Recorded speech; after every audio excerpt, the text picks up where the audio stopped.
Okay, I'm now ready to work with the design some and turn this into a dark mode and add some headlights to the car and add some glowing rails to the side of the road so it's easier to see where the road is. But before I do all that, I want to move my car back to the beginning. So right now my car is clear out here. I'm just going to come up to my car position, my Y position, set that to 0, and then scroll back here. Okay, that looks good. All right, so to enter dark mode, what I need to do is disable the default sunlight and sky and all that stuff that's set right now in Unity. So I'm going to go to Window, go down to Rendering, and go to Lighting. Then in the lighting, you'll see several tabs. We need the Environment tab. On the Environment tab, I'm going to get rid of this skybox that is the default. So I'm going to click on this and I'm going to choose None. And you can see that it's already made it much darker. Then I'm going to come down here to the environmental lighting. I'm also going to get rid of skybox there and actually change this to a color. And the color I want to change it to is a solid black. Okay, then I'm going to close out of this. Now you can see there's still lighting. It's not completely dark yet. So what I need to do next is go to my camera. Remember, my camera is under the car, so go to the car, go to main camera. I'm going to come over to the first option, clear flags, which is skybox. I'm going to set this to solid color and also change this to a solid black. There we go. Now you can see in our editing scene that it's not all that dark, but if I switch out of the game, you can see we're already looking pretty dark. There's one last thing that we'll need to do, but we're not going to do it yet because that's going to make it easier to continue editing. But the last thing that I'll need to do, we have this directional light that's included with the scene as soon as we create a new Unity project. We're going to disable that and get rid of it. But see how everything is now turned black, and if I go to my game, everything's completely black. I don't have any light in the scene. But this is going to make it hard to continue editing. So I'm not going to do that step until last. So I'll re-enable that. What I want to do now is add some headlights to my car. So I'm going to kind of change my view a little bit here. And then I'm going to come over to the hierarchy and right click and go down to light, and I'm going to add in a directional light or a spotlight. You could really do either one of these for a headlight, but I think the spotlight is a little bit better because it functions more like a spotlight, where it's starting from a small point and then it's going to expand out. You can kind of see if I zoom in on this how then the light gets bigger as it goes away from the car. So that's going to be more like a normal headlight. Then I need to move this and rotate it. And this is where it can get a little bit tricky to try to actually drag. So instead of doing all this dragging and try to get it right, I'm going to just go ahead and do 0, 0, 0. So now I know it's very close to the car.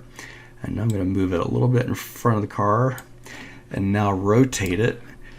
And when the direction I want to rotate it is, so it's pointing up towards my cube, and you can see that as I'm doing this under the rotation, the one that's actually changing is the Z, and I want to change that to 90. So I'm going to just go ahead and change Z to 90 on that. And it looks like I need to drag it up just a tad bit as well. Now let's look at what this would look like if I'm looking straight on from the car. Okay, so it definitely looks like a headlight. I'm going to move this a little bit over to this side. Now you could play around with some of the light settings as well. So if I click on the spotlight and come over here and look at color, you could do like more of a yellow color, or if you want like the LED type lights, you could do more of maybe a slight blue tint to your color. It's entirely up to you what you decide to do with these settings. I could make it stronger, so the intensity, I could increase it to make it really bright, or I could decrease it to make it not as bright. That kind of depends on the feel of your game and how easy you want to make it or how hard it is. I'm going to actually decrease mine just a little bit so it's not quite as bright. You could also work with the multiplier here. You could adjust the angle, make the angle much bigger, much smaller. But the default was decent, so I'm not going to adjust that much. Once you have all those settings the way you want them, then what we can do is duplicate this. So I'm going to just copy it and paste it. So now I have two of them, and I'm going to move this one over so it is my other headlight.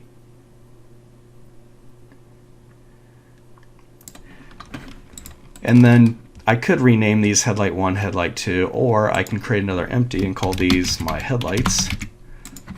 Drag both of them inside of that empty object, and now they're just grouped together, so that way I'm not renaming both of those to headlight, I'm just making an empty object.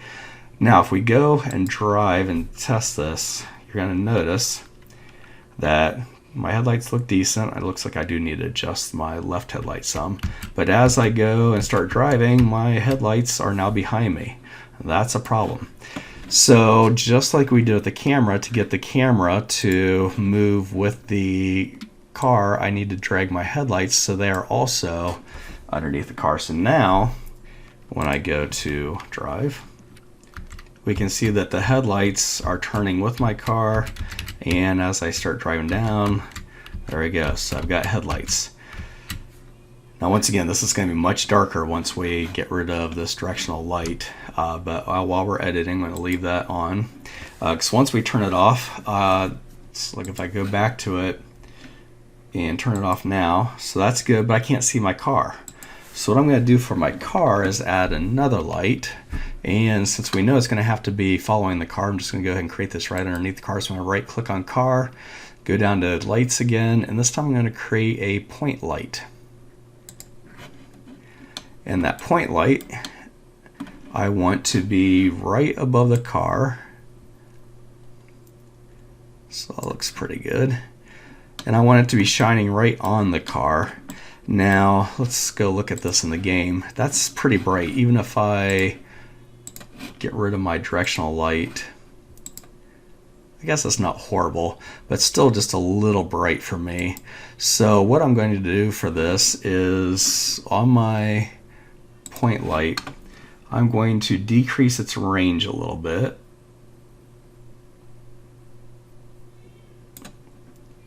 And then maybe decrease its intensity as well. There we go.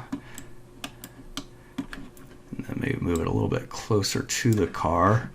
So let's see what this looks like in the game. Let me go back to my directional light. Okay, my directional light's already decreased or gone. There, that looks pretty decent. I want to be able to see the car, but I don't want it to be overpowering. So that looks pretty decent. So we now have lights on the car, we have headlights, we have a point light, but as I drive down my scene, if I test this, you're gonna notice that with a gray road and no sides there, it's kind of hard to see where the sides of the road are. So I made my road a little narrow on purpose, because I know that I'm going to come back now and add some side rails that are actually going to glow, and this is going to teach us how to create a material that is actually a glowing material instead of just a reflective. So what I'm going to do is create a couple of cubes. So right click, 3D object, cube. I'm going to set this at, let's see, 0, 0, 0. But then I'm going to resize it so that it is kind of small, and then move it off to one side of my road and set it up so that it's somewhat even. It doesn't need to necessarily be perfectly even with it. It's not a big deal if it sticks up a little bit past the side. But now I need to increase its size so it's the same length as the road. So I'm going to come up here to scale, go to Z, and increase it to 100. But then that means I'm also going to need to change its position on Z to 49, just like the road was. Okay, so that looks good.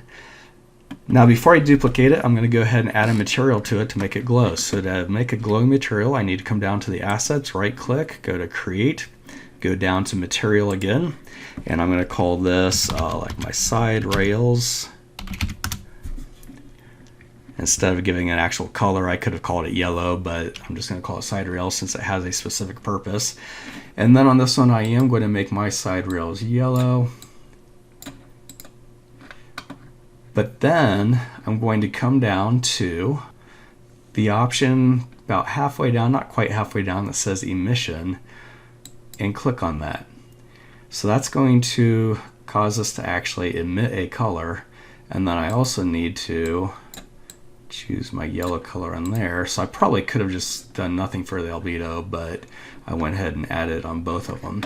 So now if I add this to my side rail, you can see right away that it is much brighter than everything else because it is now a glowing material. If I go to my game, I now have this nice glowing side rail, making it really easy to see where the side of the road is.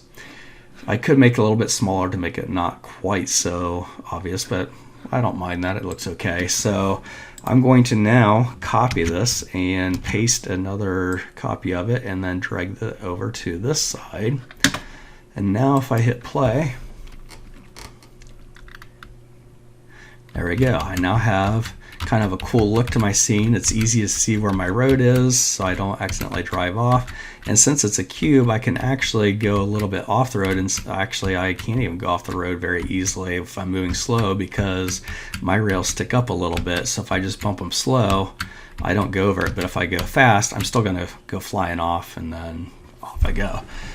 Okay, so we now have our dark mode enabled. We have our headlights, we have the rails. The last thing that we need to do now is when we hit that finish line, we want to be able to hit R to restart the game and not have to close out of it and open it back up again. So that will be the next video.